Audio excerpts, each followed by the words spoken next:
chứ tụi nó ta đợi chó rồi, ta đợi chó rồi xuống rồi, chó thấy chưa, tụi hắn lo nó chó nó chẳng tốt cảnh sát không mà đây,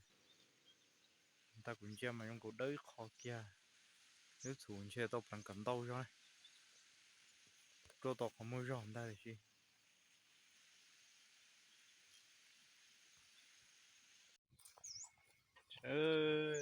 mua tủ,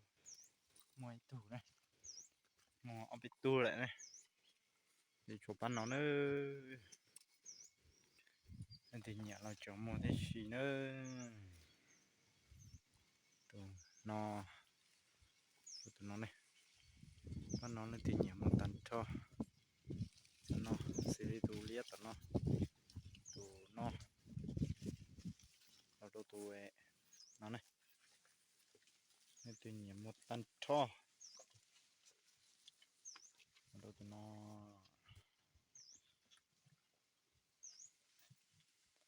đồ tụi nó này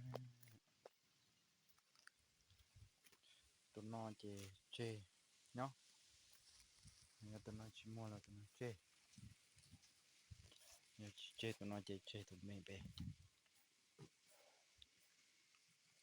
chị mua như nào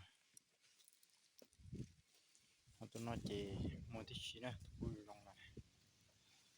lên tư sườn chạy cho nhỏ nhu cú rong ơi nó này lót xí này đi xong này nó chụp bớ cú rong chụp này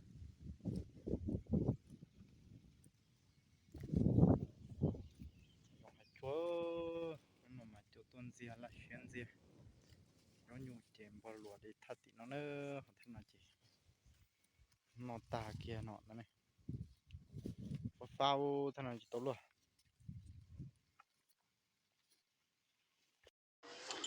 tại khi nào mới giờ chú tự lo tôi sáng đầu nọ rồi mới giờ chú lo thì cô lo cờ nhỏ mình gì nó để sử dụng cho một kiểu ở cái lỗ chứ nhưng mà nó sẽ theo dấu luôn hưởng lâu giờ ta bỏ ra cuốn để chứ giờ sát sát tiếp theo cái đó chỉ mê giờ ta liệu xóa ra cuốn để nào sao thì giờ đu nó mất khí thuộc nó giờ mà khá là ta liệu nó nó giờ cho quỷ không có sao cũng cũng mất bể xì rồi nó học ta chế dân ta tung mày cũng mất khí bố bể mình ta tung mày khí bể nó giờ là cô rong mình chửi thế nó chúng ta có rong xe tôi mất thâu rồi ta sợ nó đi ao luôn thì là yêu thì mà đã sát tôi có